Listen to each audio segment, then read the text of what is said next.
just a minute. I'd like to have a moment of silence for Will Adams, who just recently passed away. He's a former Middlesex Rescue Squad member.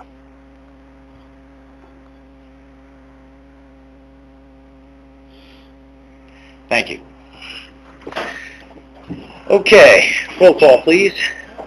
Mayor McLeachek. Here. Council President Conahan. Here. Councilman Corn. Here. Councilman DeSenza. Present. Councilman DeCina. Here. Councilman Doty. Here. Councilman Griggs. Here. Administrator Laplace. Here. And Attorney Corsini. Here.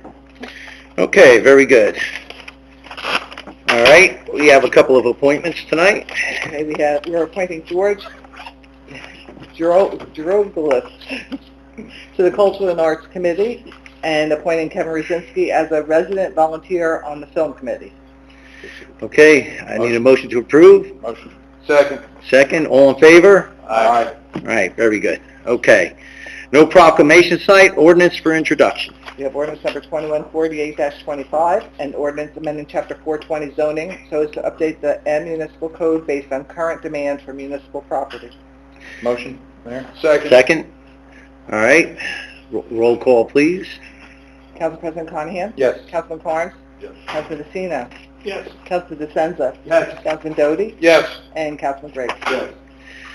All right, very good. Okay, we have an ordinance now for a public hearing and final adoption. I'd like to make a motion to open for the public hearing. Motion. Second. I'm going to read it. Oh, sorry. Cut you off. You're too quick. Too quick for We you. have ordinance number 2147-25, an ordinance amending Chapter 195 fees of the Municipal Code of the Borough of Middlesex to include a new Article 4 entitled Waiver of Fees, to include fee waivers for certain volunteers, fire responder organizations. Okay, Motion. I'd like a motion to open the public. Second. All right. All in favor? Aye. Okay. Anyone wishing to speak on this? Feel free to come up to the mic. Seeing nobody, I'd like a motion to close. Motion. Second. Second, all in favor? Aye. All right, let's have a motion to approve. Motion. Second. All right, any discussion? I think it's something that's long overdue. It's good for our guys, for sure. Call the roll call, please. Council President Conahan? Yes. Councilman Carnes? Yes. Councilman DeSenza? Yes. Councilman DeCina? Yes. Councilman Doty? Yes. Councilman Griggs? Yes. Okay. Something that everyone's been waiting for here is the introduction of the 2025 budget. We're very fortunate that we have Carolyn Benson here tonight. She's going to take us through some of the highlights of the budget. Carolyn, if you want to come up, yeah, you could either come up to the mic or go by Michael if you want to. It might be actually easier by the lectern, as it were.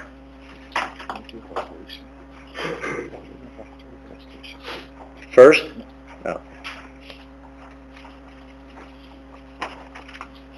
The biggest challenge that we face is that as the cost of goods and services continue to rise drastically, how do we maintain our ability to provide our residents with the same level of service? Because even if we keep the budget line the same, that means now we can't afford to purchase the same quantity of material as last year. From the start of the budget process, we set out with a goal to meaningfully reduce tax increase from the previous 2 years. We had numerous factors to address that made this a very difficult goal to accomplish. The most notable increases that the town is facing this year included insurance increases in cybersecurity, health, liability, and workman's comp. Putting these all together, we were looking at about a 5.75% increase over last year. We had a huge increase in our fire hydrant fees. The New Jersey American Water, it was about 8.2% increase, for a total we now pay $230,000 a year for fire hydrants. The electricity is going up about 17% in June per notice from PSE&G. So our budget accounts will account for about half of that increase at roughly 8%. Our total electricity cost will be about $205,000 a year, and our street lighting cost at $192,000 a year. The state pension payment increases for public are about 6%, and for police are about 13%. We had to renew our recycling contract with the county at a rate of 28%. It's an additional $75,000 a year from last year. And the emergency dispatch contract is going up about 15% for an additional $33,000 a year.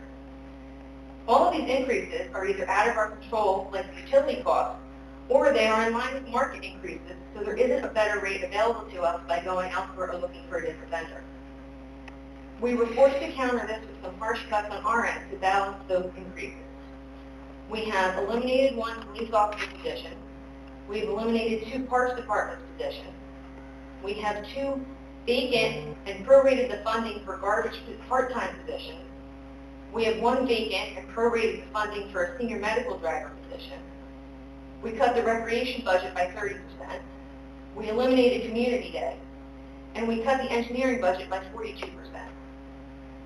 So at the end of all of this process, this resulted in our overall budget costs increasing $596,853.16, which is a 2.4% increase over the budgeted costs in 2024. On the revenue side of the equation, there hasn't been any meaningful increase to help offset the rising costs. Our state aid has remained flat, and since 2016, we're only receiving $21,224 more in state aid than we were receiving 10 years ago. Last year, we sold a piece of property by Cookfield, so we have that one-time revenue of $350,000 to help in this budget, and additionally, we are using almost $1.3 million in surplus. This results in an increase of $385,550.21 to the tax levy, which amounts to a 2.5% increase over the 2024 tax levy. Our new municipal tax rate will be 0.611, which is down from last year at 0.667. The most recent tax assessments that came out have the average residential home at $483,000 for assessment. With our new tax rate, a home assessed at that would pay $2,951 a year in municipal tax. Carolyn, just a quick question, and I know the answer to this, so I just went, you mentioned that we're using $1.3 million of surplus, but we're actually refunding that, and additionally, we're going to add to it by $100,000, correct? Yes, we are increasing our remaining surplus balance by $100,000 over where we were after the adoption of the 2024 budget. That's important for our pundits out there, because it's not $1.3 million going the wrong way. It's actually $100,000 going the right way. Okay, one of the things, and I just want to make, is it all right, Carolyn, if I, you could stay, go, whatever you want to do.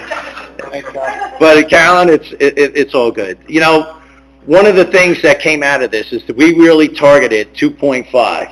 We went through 3 or 4 rounds to get down to that, and when I tell you that we really skinned the cat this time, we really did. The thing is, at this point, is that the well is dry. We have to come up with new ways to make revenue. I mean, as far as cutting anything additionally, what don't you want? We're at that point right now. Yeah. You know, so we continually look at what properties can we use, what can we sell, what can we redevelop. I mean, you guys that are on the J-Lub, you know that we're always looking at trying to do this. We don't want to be a Bound Brook where we have buildings 28 stories in the sky, but you know, if we have some dilapidated parties and we can get some development in here to help spruce it up, that's what we want to do. We do have quite a number of things going on in terms of looking for more grants. I mean, we've been very fortunate with our grant writer and everything else like that to be able to come up with ways of getting these numbers in. We're an underserved community. That's what we are. We're underserved. What that means is that we don't get our fair share, I believe, out of the state for all the things that we have going on here. I'm not going to make this about the schools and us. They got their own issues. They have their own budget, and as long as they're within the 2%, that's something that, frankly, we don't deal with here. But the hard part for us is the state aid, and I'll tell you why. It was $1.8 million. It was $1 million, not even 8. It was just a shade under. But let's just say it's flat for the $20,000. It works out to be 0.0000125% of an increase a year. That's what they're giving us. But with with it being flat and not even letting us or helping us to stay on the 2% portion, our portion of the taxes, they used to pay 10.2% of our taxes. They now pay 7.2. What that means in real dollars to us is that versus 2016 to now, we're $351,000 a year short in where we should be if they were giving us the 2% all along. And if you actually did the calculation, which I did, it's $1,700,000 that we've funded ourselves that they just never gave us money for. So that's why a lot of times it's hard for us to hit the 2%. You know, I know there was a comment out there, and sorry to point it out, Dave, but the 2.5, you got me pretty flared up the other night because you don't know the work that we went through, and these guys personally that went through to get down to this 2.5. We're at a very dangerous spot. We have to figure out a way to get new revenue. We have to get redevelopment in here. Unfortunately, we're landlocked, which means we don't have a ton of properties that we can start picking away at. Some of our bigger properties are green acres, so you couldn't even sit there and say, hey, I'm going to turn Haverstick into apartments or anything. We have none of that. You know, so we have to get creative and we have to be smart about the way we spend our money and what else we're going to do to bring in revenues. Because if we're not, you know, we have an issue right now with, you know, we haven't addressed pay-per call, which we've all talked about for the fire department. We're going to have to get involved with that coming up. We have to. Otherwise, we're looking at a fire district, which is something that's going to be coming down the road, I think, no matter what we do anyway. And that's a joint effort between a bunch of towns. And if we're not careful about the way we spend and the way we look at things, Middlesex could actually go away. Middlesex could be, you know, sucked in with either Bound Brook, Denellen, South Plainfield, one of these other ones, so we have a large enough base that we can start pulling things off of. So, you know, I'm just throwing that out there because sometimes I think people need the reality check of this is where we're at. Well, this is where we're at, you know, and I think we're in good shape for what we've done. I think the budget's appropriate. I think these guys have done a phenomenal job. I know we've met with a lot of the different groups. You know, some of the smaller ones maybe we didn't meet, but we've talked about it. We've bantered it around. We tried to be very fiscally conservative, and we have. That's all I have on that. It is a presentation, but if any of you guys have any quick questions that you want to ask Caroline at right now, if you just want to step up to the mic. Other than that, there is going to be a public hearing coming up in a month? 13th. On the 13th, there'll be the public hearing for this. And in the meantime, if you have any questions, feel free to email her. Was that right? 13th? Right. May, right. Okay. Claire, you coming up for a question? Yes, I am. You betcha. Okay. Good evening. I was just curious what the cost of Community Day was, and if it could be still held without a reduced cost. Well, the budget in previous years was $12,000, and the whole $12,000 was cut for this budget, because we were hoping to do a green fair at the same time. I think there's going to... So Yeah, well, they're going to look... pull that out. You know, there's another event that's fairly close to that, which you could probably get involved with, which is National Night Out. You know? And more people attend. And more people go to that. And who organizes that? Rec Center? Actually, Jolene. Okay. Not me personally, but yeah. All right. Yeah, it's the police. All right, thank you. Yeah, they'll have a lot of the groups there. Last year they had... Did you go to the one last year? We were invited last year, that's why.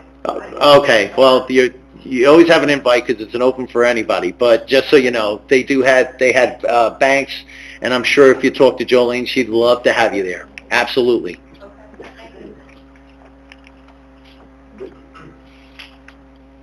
Bruce Sanders, 10 and Southie. First off, thank you guys, because I'm sure this was not an easy thing to do, each and every one of you with your different divisions, talking and trying to get things belted down a little bit. I think that's a good thing. The question I have is, in your report, you said there's 2% of taxes that is $775,000 that we use as a buffer in case people don't pay their taxes. And that is included on the municipal number of $15,796,000. It's not a double thing.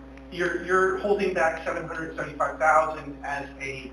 It's basically a reserve, an allowance for doubtful accounts, would be, in my world, would be what it would be. Call the reserve for uncollected tax. And did we not just do something? Remember I sent you an email about the 3.2%? Did we not just do something like that to carry us over? And is that's where the money's coming in to take from Peter to pay Paul with the 1.3 and then giving back more than 100? No, I think they're two different things. They're two different things. So one is fiscal year this year, which is the 3.2, to cover us over. The 3. No, you're thinking of the 1.3. You're thinking of the surplus number, right? Surplus number, correct. Yeah. No. The 3.2 was, we just passed a thing last time. Okay, so you're talking about... Oh, the temporary... The cap bank. Cap, yeah. The cap bank is the percentage that our appropriations are allowed to increase. It has nothing to do with revenue. Okay. All right. So that has nothing to do to revenue. Or, see, I was thinking that that money would be used to pay Peter to pay Paul 1.3 to get 1.4. No. No, Okay. it's the original 1977 appropriation cap law says that your inside cap appropriations can only go up to 2.5%. Okay. And then the state in, I think it was 2010, made an allowance for what they call cost of living adjustment of an additional 1%. So we have to do the ordinance every year to allow us to go from 2.5% to 3.5%. Okay. That's what I was concerned with. Yeah. And you explained Yeah. that. Yeah. Okay, good. Okay. So the only other question is the 775. That's kind of like a buffer for... It's reserve. Right, a reserve. Finally, you talk about trying to find revenue. This dump is a revenue source and we can get it going. What do we have to do? We did a great job with Kevin on getting the railroad thing cleaned up. What do we have to do to push that to happen so maybe we can use that for something? The land, Yeah, 10 years. 10 years, and it's already been, I think the sign out 50. says 2015. It's been in process for 50. They're telling us another 10. I'll be amazed if they get it done that fast. But the Middlesex portion is underway and it's funded and they're working on it. You know. Can we get a sign put up so people are aware when they drive by it sometime? It might be, or just change the date on 2015 to 2035 or something. Because right now it says, I think 2015, or maybe... Well, that's when they made the ordinance, that they were going to make it open space. But I'm saying that, you know, do we have to push DEP? I mean, are we tapped as much as... It's the Army Corps of Engineers is doing it. Not DEP? They worked with the DEP, but it's the Army Corps doing the work. Because of the brook going through. Okay. They've been there since I was a kid. Well, I know that. And sitting up here 15 years ago, Jack will tell you, they come in, it sounds like they're all done, they haven't been there, next thing you know, they're digging in another corner. Right. I mean, And we have no control over when they come and go, unfortunately. okay, I used to work for EPA, and I worked for the other side of the fence. Do we get the bulletin on that property? I mean, I'm sure it's a circular property. It's a Superfund site, essentially. Yeah. So have anybody on the council retrieved that back and take a look and see what that thing says? There are regular meetings on that thing all the time. Okay, I'm not... No, listen, I get it. I mean, we want nothing more to have it done. And, you know, we've been very proactive in keeping in front of people, because if you don't make noise, you get nothing. So a lot of times you just have to keep hammering away, and eventually somebody, you know, listens and you'll get something. And when I have my mayor's report, I got a couple other things I want to talk about. I did miss one point when I was talking about, you know, the state aid. Just as much of a problem, and we have 4 houses going again this year. We have, well, actually 3 are on the hook. We've lost 90 houses. You know, it's the better part of $1 million. And when that money goes away, none of these other entities that are around here are saying, well, you lost, you know, 2% of your thing, we're going to help you out there. No. that doesn't work out. We picked that up. I mean, no, not we. Did we pick up that house next to Kenny's? No. The wall? No, They kept that condemned? no, No. no, that's in the process of being recertified and opened back up, I believe. Okay, so that would be, we gained one. We gained one, but then at the same time, We lost Raritan. we lost the one on Raritan Avenue is that we're right back where we started from. So, and there's a couple more down on, I believe, 2nd Street that are in the process. All right, Thank you. you're welcome. Anybody else? Quick. Kevin, just before going for a job, just because the number come up regarding American Water and the fire hydrants. I know I spoke with Councilman Conahan in the past. Have we gotten a clear certification or confirmation that all of our hydrants are fully functional? Because I do remember in the past there have been issues during fires where there was a loss of pressure. And I mean, if we're spending $298,000 a year on fire hydrants, what exactly are we getting for that? And does it get us a fully functioning system that we know we can rely on? Because it was being, Facebook in real time, people were talking about the fire, there's one burn next to the church, and people were saying they have a loss of pressure, there's a loss of pressure. Don't know the answer to that, Kevin, but we'll find out. I mean, it's a great question, so I don't know. Especially with a $298,000 price tag. Sure. So Mayor, I got an email, Kevin, too, that I have from somebody at American Water stating that this year they were certified. It's at least once a year. Right. We have 315 roughly hydrants. So they have confirmed they're fully functional? Yeah, now, I think it's just once a year. Right, well, even once a year, as long as you know that they're fully... So I do have that email, and then she confirmed the actual amount of the hydrants. No, that's great, thanks. Yeah, you're welcome. Okay, anybody else? All right. All right, so let's move on to approval of minutes. Oh, the resolution, sorry. Resolution 103-2025, the introduction of the 2025 municipal budget. Motion? Motion. Second. Once again, I just want to say thanks to the Budget Committee and everyone that's been involved. Everyone worked hard on this. You have no idea. And I appreciate it. And 2.5, I know we had a couple of good discussions getting there, that's for sure. Any comments, questions? No, on the Finance Committee, I want to thank Joe and Bobby for, we put a lot of time and effort in. I know Michael and Carolyn put a lot more than us. But we went back and forth multiple times, even up until 2 weeks ago, Carolyn, a week ago, just making another 30,000 in cuts, everything possible. Yeah. Roughly. But again, thank you to everybody. Hopefully we're done driving you nuts. Yeah. Okay. Call the roll, please. Council President Conahan. Yes. Councilman Corn. Abstain. Councilman DeSenza. Yes. Councilman Casino. Yes. Councilman Doty. Yes. And Councilman Griggs. Yes. Okay. All right, adoption of minutes. We have the approval of the March 25th, 2025 regular and executive meeting minutes. All right, a motion? Motion. Second. All in favor? Aye. All right, let's move down. Okay. Mayor's report for tonight. I got a couple of things going. The railroad crossing, the striping at Cedar Avenue, they are due to be there on Thursday. They're supposed to be there Thursday. The pilot's going to be on site at 8 a.m., they said. So let's see if when they take it to the next step. I do believe at that point, the only thing they have left to do for us is the bollards. They did talk about the bollards.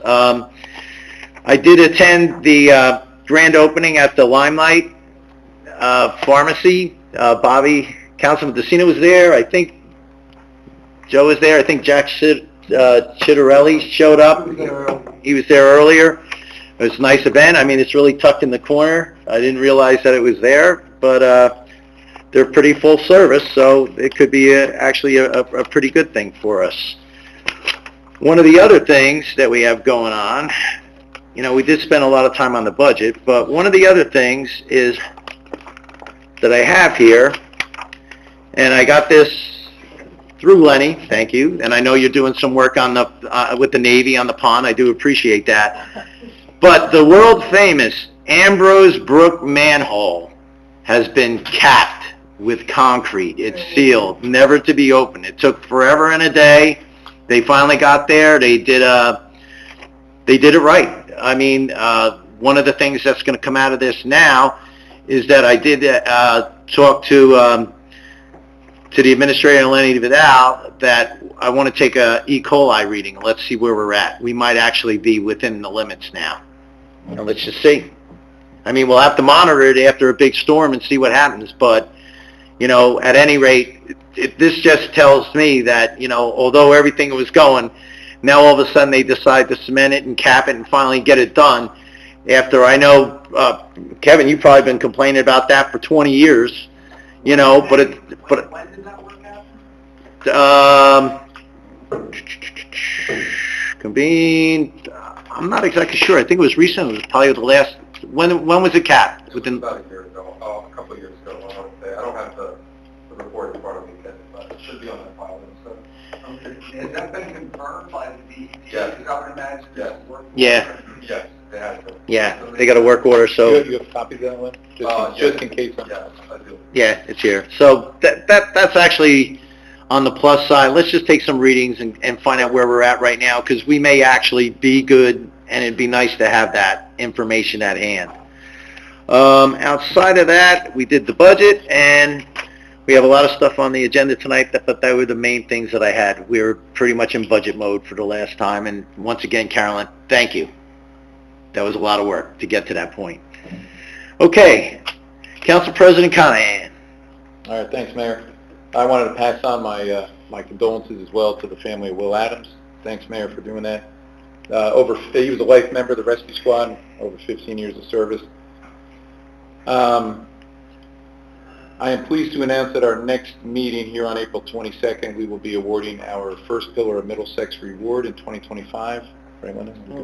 To long-term volunteer member and the chairman of our Shade Tree Commission, Jason Bond. So that'll be 2 weeks Well from tonight deserved. at 7 o'clock. I'm also pleased to announce that we will be dedicating the Victor Crowd Park Annex, formerly the Foreign Express, on Tuesday, May the 6th at 6 p.m. on site in the building. Immediately following that dedication, we're going to, probably about 6:15, 6:20, the Parks Committee will host the second public input meeting for the master plan of Victor Crowd Park. That'll also be on site. We'll have tables and chairs set up, so it'll be in the building. Our second annual volunteer fair is less than 1 month away. It's on Saturday, May the 3rd. I want to remind everybody it's 10 a.m. to 3 p.m. It's at the library community room. We're also going to have it outside in front of the library. So inside and outside, learn how to get involved. We're going to have refreshments there donated by local businesses. The county is hosting a paper shredding day. They make their rounds throughout the county, but it's actually on Saturday, June 14th here at 9 a.m. I think from 9 to 12. It's right here in Borough Hall parking lot. What's the date? June the 14th, that's a Saturday. Right here at Borough Hall parking lot. And lastly, I'd like to get a consensus on revising our sewer ordinance. It was revised, I think, 3 or 4 years back. But I want to include all public schools, which it currently does not. And this coincides with the letter that the mayor sent over to the superintendent back in March, just last month in March. If yes, I'd like the ordinance, which Chris and his team will make those changes quickly, and I'd like it to be introduced on the next meeting, April 22nd, which will give us time to get it hopefully adopted in May. Yep, Okay. I want it done. Everybody good? Good, good, yep. You guys? Good. Okay. That's it, Mayor. All right, very good. Councilman Carnes. Thank you, Mayor. For the administration, Council Management Committee, Mr. LaPlace is going to take over with a better description of what's happened on with our administration. The Board of Education, I've been attending the meetings. They just recently sent their budget to go towards their county for review. I have no updates from the Disabled Senior Services, and for the Film Committee, we are having a discussion in the executive for the personnel to address what you just mentioned before, a new thinking of ways to produce revenue for our community and the ways to do that and how to do that moving forward. The Culture and Arts and Benefit meets this Thursday. And I'd also like to thank, sorry, I go back to film, I'd like to thank Mr. Merzinski for tackling the challenge of the film committee. It's extremely important. He's very passionate about it, so thank you for taking the time for him to be it. And I'd like, let's give it, yeah, no, yeah, you got it. A little more. There it is. You got one, you forgot one from Lenny. That was good. There we go. It was like, it was very twisting and turning for the Culture and Arts, but now it's also the Beautification Committee. So with their meeting Thursday, we're going to get everything up in order so we can make sure the programs that we discussed are like operated correctly and the Hometown Heroes is launched correctly and everything is done in the way that makes our community beautiful. And I would hate to see it go away, and we should take over the now. Just saying. We don't want that to happen either, No, believe me. Either. That was crazy to hear. But I believe that is it. And yeah, meeting Thursday. All right, you good? Yes, sir. Okay, Councilman DeSenza. Yes, Recreation Committee, Commission, had a very successful bunny hop. Over 500 in attendance, great turnout, it was very good. Preparing for the Memorial Day Parade, Monday, May 26th. They're looking for historic cars, convertibles, and other fun vehicles. Please reach out to the rec department for further information. Attended the SWAC meeting today. I'm happy to report that the proposed GDB paint recycling facility that was supposed to be on Pond Avenue that was nixed is now going to be in New Brunswick. Yeah, I figured that. Good. And also, for the month of February, Middlesex had the highest recycling of any of the towns in the percentage, of any of towns in the county. So we're at almost 71%. What else do we have? I'm sorry, wrong number. 92% out of all the towns and cities. And that's about it for me. Okay, Councilman DeCino. A couple things, DPW. The Cookfield playground is installed and complete now. It's open, so it was fenced in for a while, waiting for more mulch to be installed, but it's installed now. So the Mountain View Park playground date for installation will be in August. The bathroom will be demolished. The one that's there now will be demolished the first week of May. New restroom will be delivered mid-May. The Parks Department is now working on cleaning up all our properties. And there's been 4 new benches installed on the Route 28, matching the streetscape. So I know, Mayor, you were concerned about some of that not matching. We have other ones out there now. And Lenny's also working on Phase 2 of streetscape with the $1.5 million grant looking for. As far as the Environmental Commission, there's an Earth Day cleanup April 12th from 9 to 11 at Victor Kroll Park, along with the DPW. A couple other things that the Environmental has going on April 21st, there's a video presentation, The Nature of Oaks, at 7 p.m. in the community room. Also on April 26th, Tree Nursery Planting Day. I know Claire was there last weekend. They filled all the pots. Unfortunately, I wasn't able to make it, but that's ready to go. Also, a couple of ones later down the road on May 5th. There's another video presentation, Restoring Insects, 7 p.m. in the community room. And on May 10th, there's a cleanup at Mountain View Park from 9:30 to 11:30. And that's all I have. Okay, just a quick question for Claire. Claire, you, in that email that we went back and forth with, you mentioned that there's a website that's out there or it's a video series of 3 parts that talks about the invasive plants. Was that? It's the sub-housing series. We had the first one last night, and it's 3 separate videos, and it talks about invasive plants, native plants, how to restore our ecosystem, things like that. So the first one last night. If you missed the first one, is it worth? You can watch them individually. You can watch them individually? Okay. Click on the QR code and watch it at home. Okay, now, where can they access that QR code? Is it on the website anywhere? Flyer, it's on our flyer. It's on the flyer? It's on our website. Okay, but this ties in with the invasive species, correct? Perfect. It's well worth everyone taking a look at. Okay, Councilman Doty. Yeah, Thank you, Claire. Go ahead. Okay, sorry, I didn't talk. No, that's all right. It's my At fault. the fire department tonight, their report for March, they had 31 total calls, 1 building fire, 3 motor vehicle accidents with injuries. They had 4 gas leaks, and they had 9 alarm system activations. And as usual, Chief Bartok sent over a little synopsis of the week. On March 4th, they responded to 648 Boundbrook Road in Dunellen for 2 sheds and a fence on fire. They were there roughly 2 hours, covering, I believe, for Dunellen at the time. They had, Barber Place, there was smoke condition inside the home, possibly coming from electrical fire. They arrived and confirmed the smoke condition in the kitchen. They began to investigate, and they located a scorched dryer vent on the inside of the home and scorch marks on the outside. They secured everything, and PSE&G was dispatched to confirm there were no other hazards inside the home. And the homeowner was told to leave it off until it was all checked out and cleaned. What else does he got here? They were invited to Career Day on March 24th at the elementary school. Hopefully get the little kids, maybe we can get some of them eventually to volunteer as they get older in this world.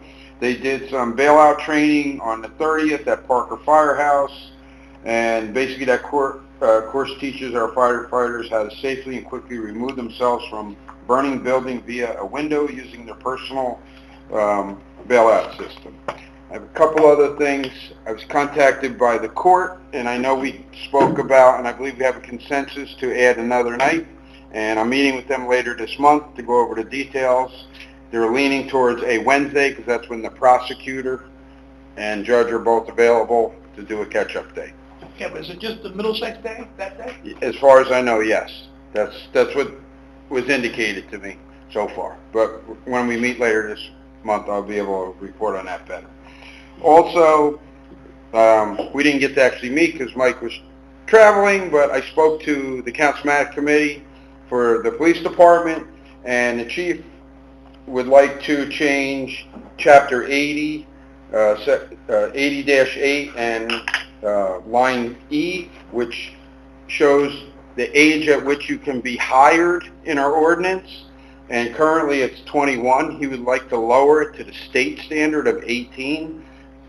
The officer would still have to, have all the other qualifications to be hired. But there's some younger candidates that we can't even go after, and it's hard enough when we need to hire somebody to just find people now. As we know, just hiring people in Borough Hall, I know the administrator can say that, we're not getting the applications like you used to. So, we're recommending as the committee that we change this to 18, and I'd like to get a consensus and then have Chris, it's just one thing. I'm good. Good? Yeah, they're good. Okay. It's just the one line, it's 21 or 18 instead of 21. We'll have the next meeting. Okay. All right. That's all I have. Next meeting, you said. That's an easy one. All right. Councilman Griggs. Yeah, well, thank you everyone for working on the budget, also the clerk, appreciate it. As far as the Shade Tree Commission goes, they were discussing, they were happy that we were looking at the ordinances and stuff and how to handle the cleanups when trees are removed and things like that. So that, got positive feedback on that. And then, I know they have a number of trees scheduled for removal already. And that their meeting is on the second Thursday at 7 p.m. It's in this room, so it'll be 2 days from now here. As far as the Board of Health goes, definitely they're really in full swing now with Somerset County here. The reports are like on each place they visit are like 3 and 4 pages versus before there was barely a page. So and we almost never had anybody get conditionals in town before. Now they're getting conditionals and making sure they follow up, and making sure people, the restaurants and stuff are compliant with code. So that's been a good thing. As far as the zoning department goes, in the last 2 weeks, they've had 12 new zoning applications and 6 summonses. They're trying to report to me on the total number of applications for rentals they have shortly. That's closed now, so they're trying to finalize that. Last thing, just reminder, Volunteer Day coming up on the 3rd of May. Be great if anybody can attend. Borough definitely needs volunteers. That's all I have. Okay, very good. Thank you. All right, Administrator Laplace. Thank you, Mayor. Good evening, everyone. With the introduction this evening of the 2025 budget, I would like to thank the Mayor and Council for their guidance and leadership in a very challenging budget year. I'd also like to add my thanks for the hard work of our Chief Financial Officer, Carolyn Benson, her hard work and expertise that she brought to the task that she always does. Also to the members of the municipal management team. They all worked very hard on this budget this year. With 2025 being the final year of debt service payment for the construction of the Middlesex Police Department building, we have a significant debt payment being fulfilled this year. The borough is taking this opportunity to turn some of the short-term debt financing into long-term debt financing, which is more stable and cost-effective. One major component of having a bond sale is to schedule a ratings call with Standard & Poor's. S&P, as they're known, is reviewing the borough's financial and economic data to give us a bond rating, and this will directly affect the interest rates for our bond sale. A resolution on for tonight with the council's authorization is to have the bond sale. Of the long-term financing and debt service payments from this bond, the bond sale will begin in 2026 and will replace the payments that were previously made on the police building debt. So this won't increase our payments for next year. It's just replacing former payments with the new payments that will have the new program. The overall dollar amount of borough debt will remain fairly stable, but as a percentage of our overall budget, it has been decreasing the last few years as we have continued to close out projects and clean up older items on our books. Standard & Poor's puts a major focus on the municipality's surplus and any other reserves that are set up. At our meeting with S&P representatives last week, we were strongly encouraged to focus on our $3 million goal for surplus and even to look towards increasing that goal. We also covered topics in our discussions such as municipal debt, the local economy, financial management policies and procedures, and general finances. The borough's current bond rating is AA, and we expect to maintain that rating. The first public event in the upcoming public participation phase of the Victor Crowell Park master planning process was last Tuesday evening. It was in the community room at the public library. There was a really large turnout, a very vocal turnout as well. A lot of ideas and thoughts and concerns and issues were raised. So we're off to a good start. As mentioned by the council president, the second public work session is scheduled for Tuesday, May 6th, and this will be at Victor Crowell Park in the Annex Building at 302 Union Avenue. Please consult our information page on the municipal website for any information you may want about this project. As Councilman DeCino mentioned, the Public Works Department has been busy with regular spring duties as well as with improvement projects, such as the new benches being installed along Boundbrook Road, mostly in the vicinity of Mountain Avenue and Boundbrook Road. There's also planning underway for relocating and improving a heavily used bus stop on Union Avenue at Raritan Avenue. So we think that'll be functionally a better location for the bus stop, as well as it'll be safer for everyone. As for our seniors, the AARP-sponsored tax preparation service has concluded, and we assisted over 125 residents this season. That's 20 more than last year. The Mobile Motor Vehicle Commission vehicle will be here at Middlesex on May 9th. Online registration opens tomorrow, so go to the website there for information. The Senior Veterans Breakfast is this Thursday at 10 a.m. And Medicare Patrol will be giving a Spanish presentation on April 24th at 1:30. Please call the Senior Center for any information or details you need. Their number is 732-356-0414. I learned recently from Public Service Electric and Gas that new utility poles will be installed along South Avenue later this month. Traffic control will be coordinated with our police department when the actual schedule of work is set. Resolutions this evening include acknowledgement of the review of the annual municipal budget by the governing body. This is required by state law. Authorization of a shared services agreement for recycling of Middlesex County. Extension of our police chief's contract through February 15, 2026. And there's a resolution providing for the issuance of not to exceed $5,470,000 general obligation bond authorized in and by the Borough of Middlesex in the County of Middlesex. The agenda workshop this evening is scheduled to include a discussion of Police Department Chapter 80 updates and a discussion of a proposed 100% exempt disabled veterans ordinance. And in our executive session this evening, we'll be discussing 2 personnel matters involving zoning, code enforcement, as well as the film commission. That's it, Mayor. Okay, thank you. One of the other items that was kicking around out there is, we've mentioned before, is about the health insurance. We did have that come back.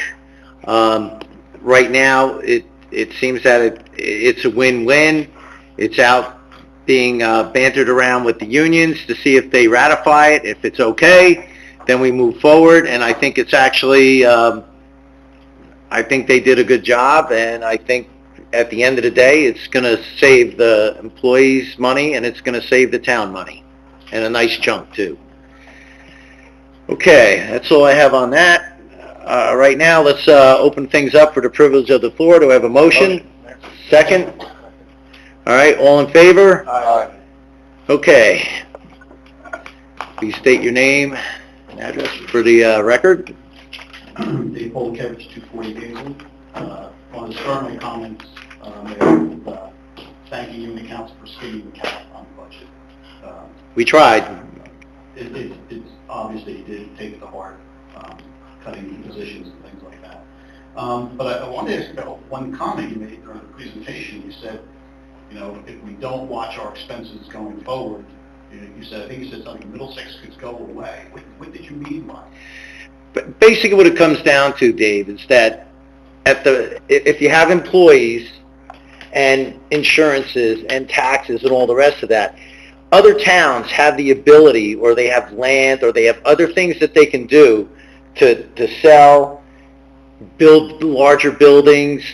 If we don't look to do any of these things and just keep things as they go status quo, we're going to go bankrupt, or we're going to have to look to do something different, because the tax rate would be just exorbitant. It would just be crazy high.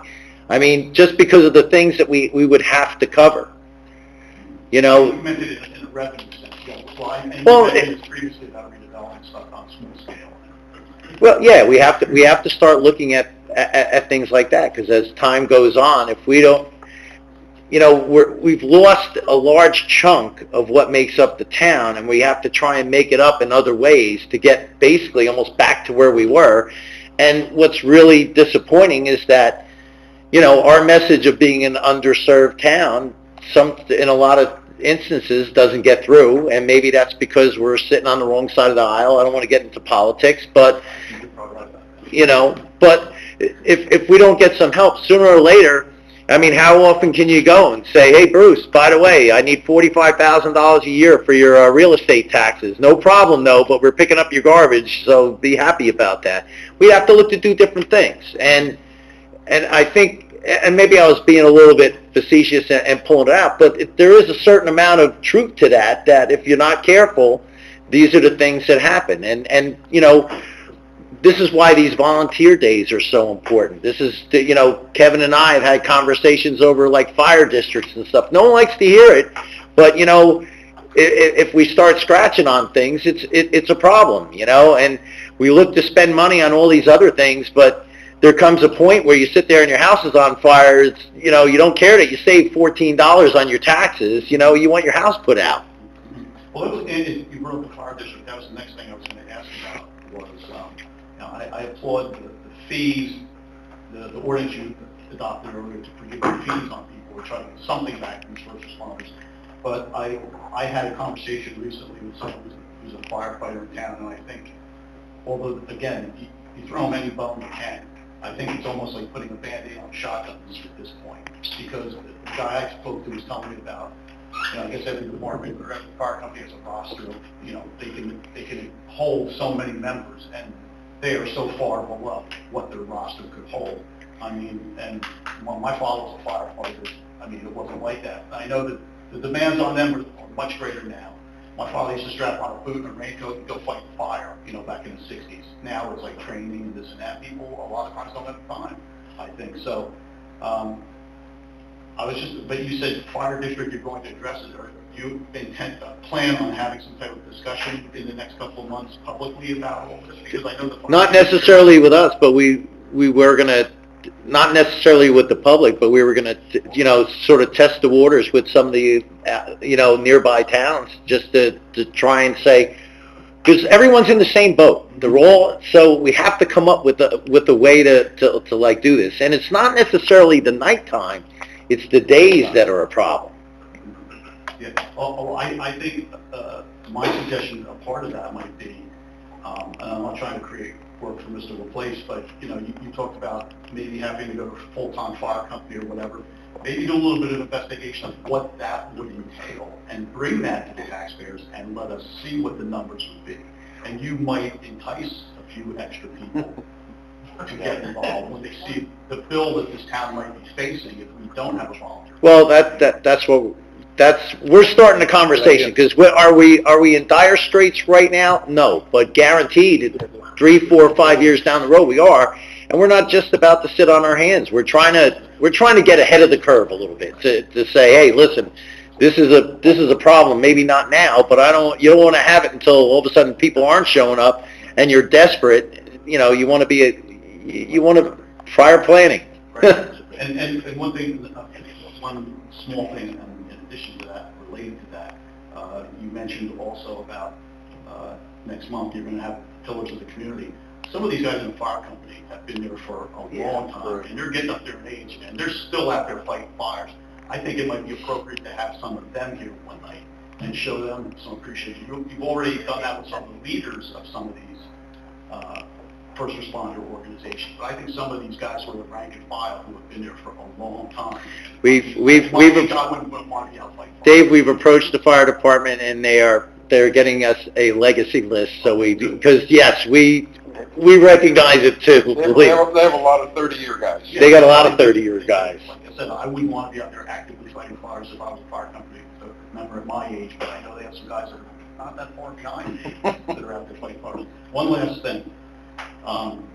You know, I always try to come here and get answers when I see stuff on social media, because you guys always joke about, well, you know, it's not necessarily true. There have been things a lot written recently about rats. What is the situation in this town truly with rats? What is the source? Why have they supposedly gotten worse in the last few years? You guys have any handle on this? Because I saw, before coming to the meeting, I looked at a couple of the Board of Health meetings from last year, the minutes, and I saw that they did come up at some of the Board of Health meetings last year. Different neighborhoods were having a problem. Is there anything you can say about it? What is the actual problem and what's being done about it? I mean, we do look at what the problem is. The things that we could do are to make sure that people, because what happens is that they congregate somewhere, and a lot of people complain. It's like, oh, my neighbor's got a wood pile in the backyard, and they're all hiding in there or hiding underneath the shed.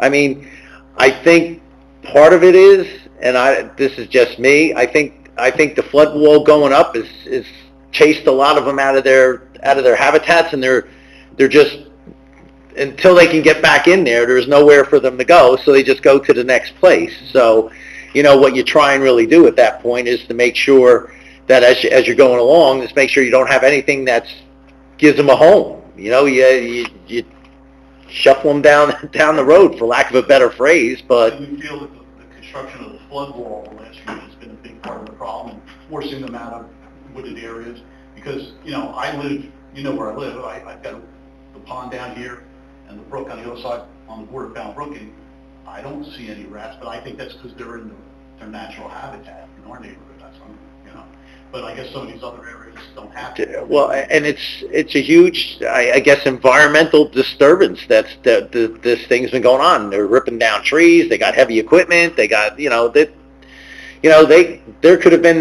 all could have been 100 yards away from wherever these people are spotting the rats. You just never saw them because they had trees and this and that, and they hid during the day, or, you know, little caves or hovels or wherever it is that they went. So right now, until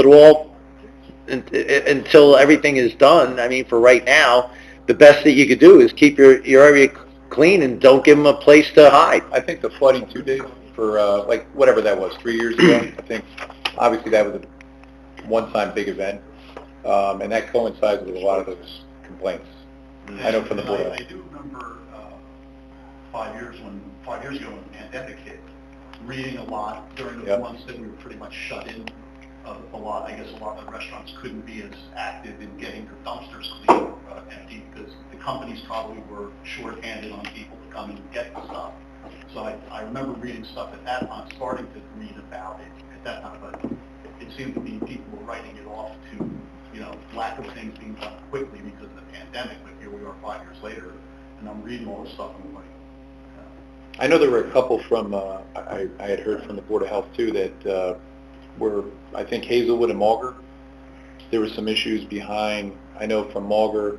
It was the garbage, right? Yeah, the dumpsters back there, right when they actually, it was dirt back there, they actually since have paved it. And they used to utilize DPW for the dumpsters. Now they have the one-armed bandits thing. No, they have dumpsters now. They used to have the cans out. Oh, the cans were just sitting out there with garbage. Now they have dumpsters with covers. So I think they did that to cut down on, you know, there were a lot of complaints. And I know at Hazelwood, they moved the dumpster out, and then it kind of, you know, same issue with the open containers. They've since fixed that too. So I know I had complaints personally from people that live near Hazelwood on Vespian and Appian, and also from some folks over near Bobby on Edgeworth. Behind the farmer's market, that area back there. And that was another big one, behind the farmer's market. At one point, if you went back there, there were crates of lettuce and carrots everywhere, just out in the open. yeah, That's since been addressed. That'll attract a crowd. that's all. Okay. All right, thank you very much. You're welcome.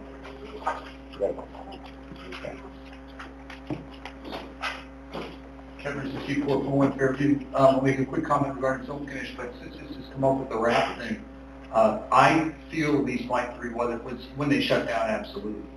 I mean, when they cleared that out, it seemed like there really was just a wave that took place.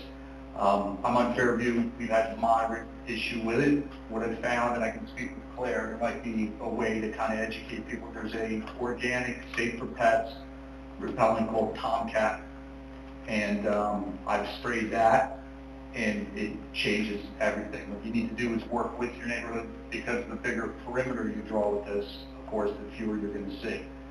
So the other thing that will happen on occasion is if there's an empty home that is for sale or abandoned, it's been empty for a little while, it seems like once they do go in, you see the dumpster at the house, you know, suddenly you might hear a little knocking, and sure enough, you set a trap and you grab something. Dave, I wouldn't necessarily say that not seeing them means you don't have them. Yeah, there are things that people can look for on their property to spot, you know, because for the longest time when it first started, because my mind didn't go to rat, I mean, I thought there was a rabbit hopping around in the backyard, you know, until I found out it was not a rabbit, but it was quickly remedied. I spoke with my neighbors. The other big thing is dog poop. Yep. Because rats love dog poop, and they will eat dog poop. And then unfortunately, dogs love rat poop, and then you get sick dog. So we also went through that and worked with neighbors, make sure everybody's safe. The neighborhood effort really does make a huge difference, and it's really pretty simple. It's just a matter of making sure you're diligent about it. Clean up. Yeah, and also you put the stuff down, but then when it rains, you got to go out and put it again. But it does keep them at bay. I mean, I haven't had issue now for months and months, and there was a couple of weeks here and there where it was kind of like people were wondering, you know, if we would be able to get a handle on it. But sure enough, we pulled together and did. Touching real quick on the film commission, because I know that's going to be some debate today in executive session.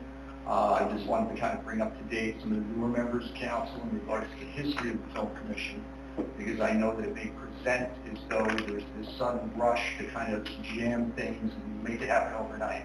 And it's really been anything but. I've been mentioning this as a possible revenue source for years. Councilman Carnes picked up on that. He formed the film commission. Sometime after that, there was a League of Municipalities conference where they were going to have a seminar specifically on turning your town into a state-recognized, film-ready community. I read that, reached right out to Councilman Carnes. I said, you got to find out, we got to get down there. He ran it up the flagpole, and he was told no. That Mr. Acosta was going. And he did go. And I remember hearing his report where he said he attended that. Nothing really came from it. Had that been handled a little differently, I would venture to say that we might be in a very different position right now. So this isn't something that we've suddenly just decided to gas up and try to make happen overnight. This has been on the back burner, the front burner, the side burner. I mean, it's been an ongoing, growing possibility and opportunity. And something that dawned on me just today, you know, I was fired up, I was going to get a whole sort of hard sell, and then I sat and I typed out that sort of outline I sent everybody, and looking at my experience with this, I'm like, how is this a hard push? So not looking to do that, it just dawned on me that this is going to be happening in the state. The entire state's going to change. There's no way an outfit like Netflix is coming in and setting up to the tune of $800 million, and after a few years goes, well, this doesn't work, and they leave. It's here, and the state's going to continue to change. The entire culture of the state's going to change.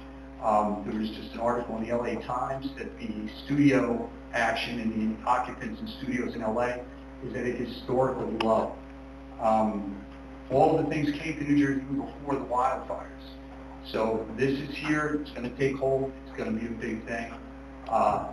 If other towns do take advantage of this, and other towns do end up with a sizable increase in revenue, and they're able to use that to mitigate, regulate their taxes, and we have not, and we do not, we could potentially price ourselves right out of the house. Because there's going to be a lot of money coming into New Jersey. The numbers are out there, and it's available to people who know how to take advantage of it, get in there, get a hold of it, and pull it into town. I'm looking forward to see what happens in Boundbrook, in Plainfield. Something I mentioned in the note last night, you know, being first to bat isn't always the best thing. It's important for both those towns to have those production companies lead. Glad that they came, and looking forward to returning. So bringing in something that big before you're really ready and you have a full package together could actually be a detriment. So just things to consider when you guys sit and discuss this. I know there's a money piece of it, and you know, to that extent, I understand, tight year, but I got to think, and I'm only venturing to guess that, you know, we probably spent that much on bottled water last year. So just some things to consider when it comes to the possible potential revenue stream that you guys talk about. Kevin, real quick on the Boundbrook stuff. So what's going on over there? I know I saw some trucks over near. Yeah, Spielberg is in Boundbrook. So you've got to imagine the mountains you have to make Raiders of the Lost Ark, and that guy is in Boundbrook. You know, this is all very real stuff.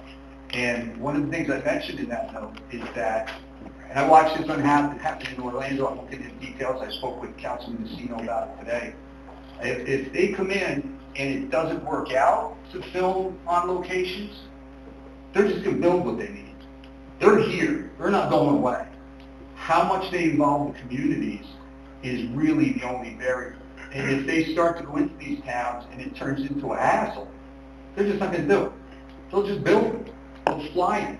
I mean, the resources are endless, and they move mountains. So filming is going to be happening in New Jersey. There's no two ways about it. It's going to be in for the long term, and it's a matter of who can accommodate, who is accommodating, who is welcoming, who can speak the lingo, who knows how to pull these people in. And that speaks to the experience that I laid out in the email. So I look forward to it. I'm hopeful, you know, that we're able to pull this together as I shared the vision with Councilman Carnes. I think it would be very effective. I think it would happen rather quickly, but it's a matter of how much involvement, how much time spent. And just on my own personal level, you know, there's a difference between a volunteer situation where I can spend an hour or two a week, or a part-time position where I'm actually at, 10 to 16 hours a week. I mean, they're just two different things. So, thank you. Thanks, Ken. Sorry, Frank, time's up. Keep it short. You've got no, too much what you say. One day your time will be up. It's coming, believe me, I know. The situation with rats came up, and my buddy back there, the only difference between rats at my house and up is his pays more taxes. Those rats. Believe it or not, I came here tonight to compliment. Oh, that was good. Compliment Kevin Brzezinski. Unbelievable from the transition that I've seen from years ago. He was the Al Sharpton of Middlesex. Throwing rocks at you and just, what are you going to do for me? Now he's coming up with solutions. The manhole he brought up, the railroad crossing, I'm looking for him. Down the road, one of you guys he's got to be a councilman. The way he's transitioned from, again, throwing hand grenades and running away to what you see now. I'm not the only one. I'm not the only one. Well, he wouldn't go away. He tried to go away, but he wouldn't. But he keeps coming back. I'm not the only one that sees it. So tonight I got a compliment, and I did come here to say that. And he brought up about the filming. I know my buddy's part of the Boundbrook Elks. They got paid a tremendous amount of money to have some film company come in. They shut the Elks down. There's a big ballroom there, and they've been filming, and then they came back. They're there now for a number of days or week. But so I can find out more. Kevin could. The Boundbrook got a ton of money, or the Boundbrook Elks got a ton of money. They got 40,000. Okay. It's a ton of money in mine. Maybe not for you, Joe, but anyway, Kevin Brzezinski made a big change, and you guys say, thank you. Oh, God. I'm going to blow so much smoke up my Maybe you guys need to work together. Ronald Knox. I live at 15 Dayton Avenue. I'm here in reference to code enforcement, or basically the lack of enforcement. Some of the things I've been complaining about on my street for probably 3 years now have been ongoing. Some of them are actually, could be life-threatening. Some of it touches on the rat problem. I've got a neighbor that's running an illegal business out of his home. He's got a commercial dumpster on Woodrow, which rats are all over it. House across the street from me has at least 20 people living in it with 12 to 15 cars. You can barely drive down our street. Like I said, I've been complaining about this for 3 years, and nothing has been done. I've gone to the health department over the rat situation at the neighbors. I mean, God forbid if there's a fire, I know these people across the street are living in a basement. I know they've built bedrooms down there, and there's only one entrance and exit. I need to know what has to be done to have something done. Sir, what are the addresses, or an address where? 16 Dayton would be where all the cars and people are living in the basement, and next door to 15 would be 17 Dayton. Commercial vehicles, a commercial dumpster, barrels of chemicals, I don't know what he's using. They actually come to that residence to start work, and my wife has seen men urinating in the yard before they get in the trucks and to leave. And my neighbor is that... Excuse me, ma'am. Yeah. No, I know that. I know the way that works, but you still have to go. No, and I'm Donna, and my neighbor that lives like in their yard is like attached next door to them.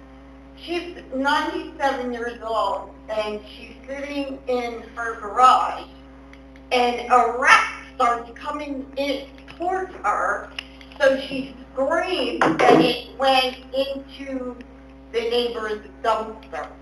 So we know that they're living over there, and then they built a shed out of like old wood, and I see them coming in and out of When there. they go to open up that shed, they Run, stand they back, run because they back. want something in there. I'm actually here, voicing at least 2 or 3 other neighbors that have been complaining about these things. Okay, just real quick. Yes.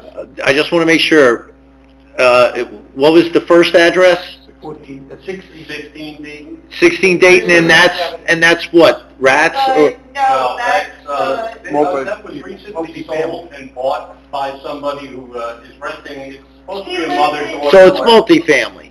It's not supposed to be, you think, but there's a bunch, No, it's a mother-daughter. it's a mother. But there's at least 20 to 25 people living there, and they are now accessing the basement, which that's not an apartment. okay, that's the one. And they have, like, they park on the front lawn, you can't drive down the street. You can drive down the street and see all the cars parked on there. Okay, and then the other house, I believe it's 17, it's on the corner of Woodrow and Beatty. and that one is Business. the business running out of the house. Yeah, and So I- it's specifically those two, or are there others? That's basically the two. Okay. And I've even had a cop, I don't know who he was, came to my house. He said, are these your cars? Like, are any of these cars yours? I said, no. And he said, well, whose are they? I said, across the street and next door. He goes, yeah, well, they're supposed to be 50 feet from the stop sign. And I said, well, you're going to have to talk to them because they park right on the corner. If somebody's turned, like, going, you can't It's been a see popular it. area for that, because there's another house that's in the neighborhood that's, Marshall. Like, Marshall. you cannot see a car come down, you can't see. My main concern with the house across the street is just, God forbid, there's a fire there. I mean, they well, have I mean, there, they have. we want people to comply to the law is what we really want. Right. Do me one favor, when you go there, could you just see Mr. LaPlace real quick and make sure he has your phone number, proper spelling of your name, and an email address if you have it? Absolutely. Thank you very Perfect. much. No, you're welcome. Anybody else? Okay, motion to close the public session. Motion. Second, all in favor? All right, Linda, you're up. Okay, we have Resolution 104, 2025, acceptance of standing reports. Resolution 105, 2025, accepting the resignation of Harry Frezza as a school crossing guard effective March 18, 2025. Resolution 106, 2025, the governing body has complied with NJAC 40:30-6.5 and has reviewed the annual audit. Resolution 107, 2025, authorizing the mayor and borough clerk to execute the shared service agreement for the provision of recycling collection services of designated recyclables in Middlesex Borough between the MCIA and Middlesex Borough effective March 31st, 2025 to March 30th, 2028. Resolution 108, 2025, resolution extending the contract of Police Chief Matthew Geist for a 7-month term through February 15, 2026. Resolution 109, 2025, termination of part-time Department of Public Works employee John Garcia effective March 24th, 2025. Resolution 110, 2025, accepting the resignation of Thomas Kirkland, fire subcode official, effective at close of business April 8, 2025. Resolution 111, 2025, resolution providing for the issuance of not to exceed $5,470,000 general obligation bonds authorized in and by the Borough of Middlesex and the County of Middlesex, New Jersey. Resolution 112, 2025, accepting and adopting the Central Jersey Joint Insurance Fund's 2025 Safety Incentive Program. Resolution 113, 2025, authorizing the tax collector to cancel the balance of second quarter 2025 in the amount of $2,445.90 and third and fourth quarter 2025 for Block 110, Lot 4. Resolution 114, 2025, authorizing Parker Engine and Hose Company No. 4 to hold their annual Coin Toss events on April 19, 2025, June 7, 2025, and September 13, 2025 at the intersection of South Lincoln Avenue and Route 28. Okay, so moved. We're going to pull 109. Number 6. Yeah, number 6, Resolution 109. We're going to pull that one out. Does anyone need any of the other ones pulled? I don't. No? No? Okay. I'd like a motion to approve. Motion. Second. Second, any discussion? You guys good? All right, call the roll, please. Council President Carnahan? Yes. Councilman Carnes? Yes. Councilman DeCino? Yes. Councilman DeSenza? Yes. Councilman Doty? Yes. And Councilman Griggs? All right, well, we're going to circle back now to Resolution 109-2025. Can I have a motion Motion. and a second? Second. All right, the reason this was, you have to recuse yourself. Okay. Anyone have any other discussion on this item? Call the roll, please. Council President Carnahan? Yes. Councilman Carnes? Yes. Councilman DeSenza? Yes. Councilman DeCino? Yes. Councilman Doty? Recuse. And Councilman Griggs? Yes. Okay, non-consent, please. We have Resolution 115-2025, payroll claims. Motion. Motion, second. Any discussion? Call the roll, please. Council President Carnahan? Yes. Councilman Carnes? Yes. Councilman DeSenza? Yes. Councilman DeCino? Yes. Councilman Doty? Yes. Councilman Griggs? Yes. Okay, very good. All right, let's move on to the agenda workshop items. Tonight, we have 2 Chapter 80 updates for the police department. That one we kind of beat around already. That's about moving the, Just the age. just the age. We already had a consensus on it, so there's no need to discuss it any further, unless you guys feel the need to No. discuss it any further. All right? It's just going in line with the New Jersey State. All what right. they're doing. And likewise, we have the 100% exempt disabled veterans ordinance. Basically, what we're trying to do is to help everyone out as much as we can. There's no real change to that. Any other discussion? Anyone want to mention anything about it? Now, is there a problem with it, or what? I think it's designating a date to start, when they're going to start making them exempt from the property taxes. Yeah. Dating. It was start just of the changing service. it was like an administrative change, changing the start date of when you're declared, Yeah. you know, when you're declared disabled so you can't say I'm disabled now, but I've been disabled for 27 years prior. You know, there's a finite starting point at that point. Anybody have anything else they want to add to that? So all it changes, as being a disabled veteran, this isn't going, just clarifying, this isn't going to take anything away from anybody at all that is currently 100%. No. And moving forward for people, they're still entitled to their full reaching 100% in the tax. Yeah. So, Yeah, it's just, like I said, it's clarifying when the start date is. okay. Thank you. Do some more things at the next meeting. All right, so the question on this, because it's not over yet, are we all in agreement to have an ordinance brought forward at the next meeting? Yeah. Clarifying this. Yes. Okay. Got it. All right, so we're good. All right, so moving down, privilege of the floor on the agenda workshop items. I'd like to open the floor. Motion. Second? All right, all in favor? Aye. Okay, does anyone have anything they want to say on these 2 agenda workshop items? If so, step up to the mic. You got me worried there for a second, Frank. I saw you moving, I was just, here we go. No, just kidding. All right. Maybe I should take some of the things back I said around about Yeah, Give it a couple of months, and then you... There you go, he chose violence again. All right, give it a couple of months, you'll be all good. All right, motion to close? Motion. Second, all in favor? Aye. Okay, we do have an executive session tonight. There'll be no action.